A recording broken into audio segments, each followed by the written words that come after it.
სოციალურ ქსელში გავრცელდა ინფორმაცია გუშინ მე-7 სართულიდან გადმოვარდნილ ბავშვზე, რომელიც გლდანში მოხვდა. ეს არის 205 საბავშვო ბაღის აღსაზრდელი სანდრო ბერიძე, რომელიც მე-7 სართულიდან გადმოვარდა.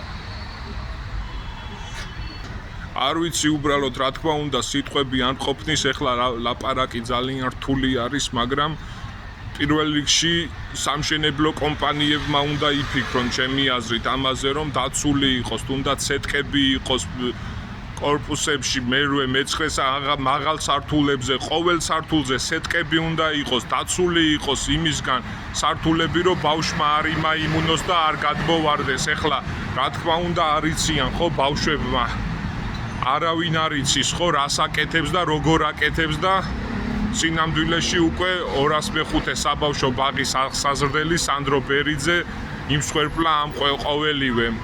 რა თქმა უნდა რთულია ეხლა საუბარი და რთულია უბრალოდ მინდა რომ გარდაცვლილის ოჯახს მიუსამძიმრო პირველ რიგში და იქნებ ეს იყოს მაგალითი რომ დავფიქრდეთ და სამშენებლო კომპანიებიც დაფიქრდნენ რომ უფრო მეტი პასუხისმგებლობით ააშენონ კორპუსები.